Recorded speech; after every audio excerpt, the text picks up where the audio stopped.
Estamos prontos a comenzar el tiempo de Adviento y en este último domingo del ciclo litúrgico les invito a reflexionar en el texto de Oseas en el Antiguo Testamento. El profeta Oseas surge en la historia del pueblo de Israel 8 siglos antes de Cristo en el Reino del Norte. Y cuando lo hace se levanta como la voz de aquellos y aquellas que sufren en silencio. Debemos imaginarnos que en la época del profeta el templo de Jerusalén era el centro político, el centro religioso, el centro económico, el centro judicial de lo que era el reino de Israel. Y es en este contexto donde se declara la profecía.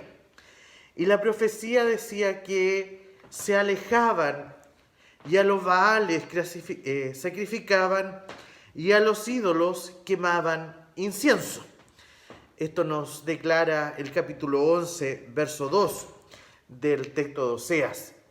Y este es un detalle no menor, porque ya el hecho de considerar de que se hacían sacrificios a Baal ya era caer en la lógica que marcaba y predominaba lo que significaba la adoración a este Dios.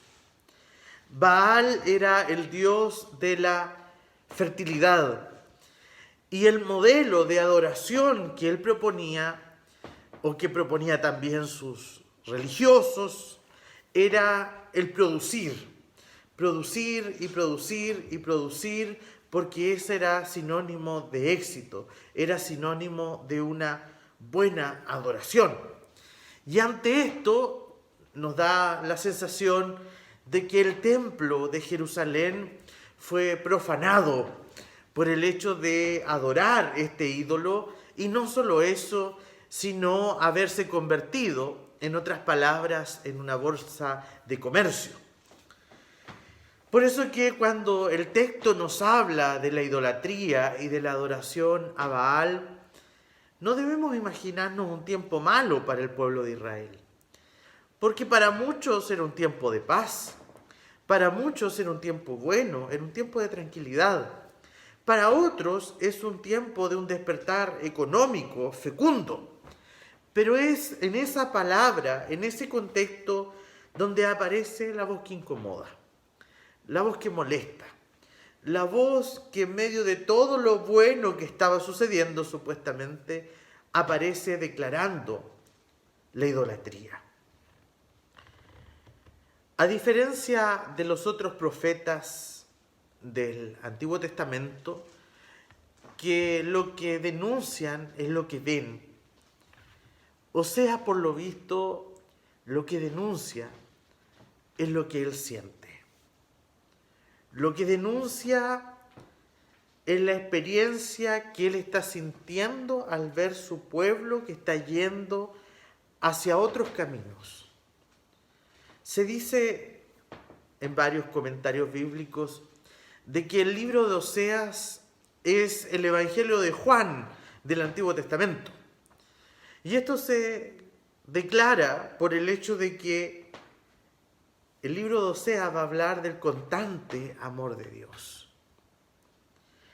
Y en el texto de Oseas, la imagen de Dios es la de un Dios que llama, que enseña a andar, que toma en sus brazos, que cuida y que nos atrae con cuerdas de amor, va a decir el texto bíblico. Pero aún así, la evidencia va a declarar de que el pueblo de Israel no quiso cambiar su camino, no se quiso convertir, no quiso volver a Dios. Y Dios, en el capítulo 11 de Oseas, es un Dios que está esperando, es un Dios que está dispuesto a amar, es un Dios que está disponible. Pero el pueblo decidió lo contrario. Ahora, las opciones que hizo el pueblo de Israel en este tiempo de la historia afectaban diferentes planos. Primero, en lo religioso, habían optado por adorar a Baal y no al Dios de Israel. En lo político, habían realizado alianzas con otros pueblos extranjeros y habían confiado su seguridad en esos pueblos y no en Dios. Y al mismo tiempo, comercialmente hablando, habían hecho muchos acuerdos comerciales con otros pueblos y habían confiado su sostén en otros y no en Dios. Por eso es que en este texto la idolatría es depender de otros y no de Dios.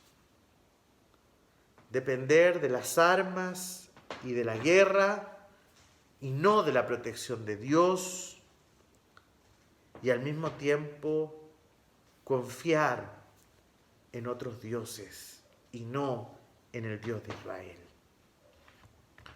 Por eso la queja del profeta es: entre tanto mi pueblo está adherido a la rebelión contra mí, aunque me llaman el Altísimo, ninguno absolutamente me quiere enaltecer.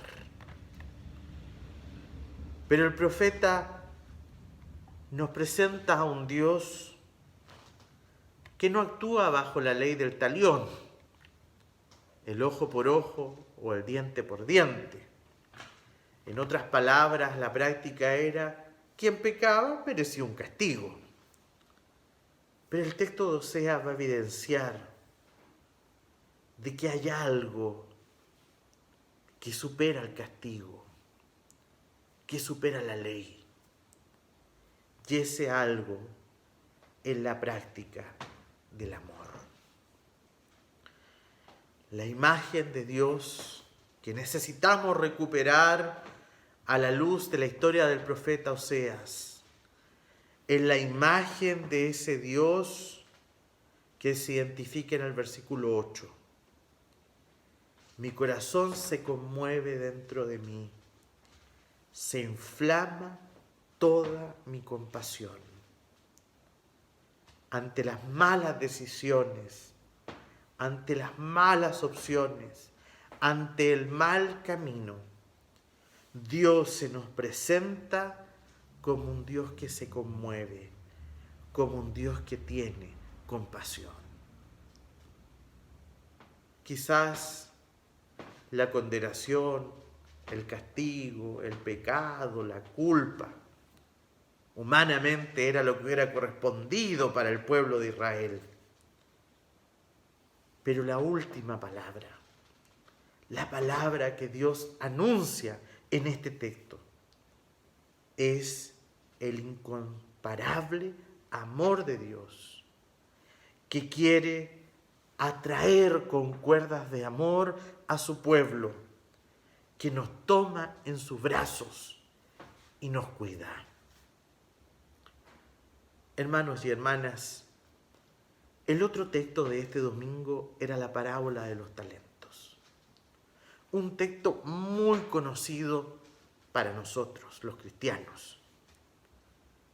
Pero les invito a relacionar esa moneda de alto valor con el inmenso amor que Dios nos tiene a cada uno y cada una de nosotros. Dios nos ha dado su amor. ¿Qué estamos haciendo con el amor de Dios? ¿Lo estamos enterrando? ¿Lo estamos guardando para nosotros? ¿O lo estamos multiplicando? El texto de Oseas, a la luz de todo lo que pasaba en su pueblo, él fue capaz de multiplicar el amor de Dios para compartirlo con su pueblo en un momento difícil. Quiera Dios que nosotros y nosotras multipliquemos el amor que Dios nos ha dado, para que cuando Él venga, para que cuando nos pida cuenta, hayamos sido fieles y hayamos hecho lo bueno, porque hemos multiplicado lo que se nos ha confiado. Que el Señor nos bendiga y nos dé la posibilidad de expresar este rostro amoroso de Dios en un tiempo tan complejo. Que el Señor nos bendiga.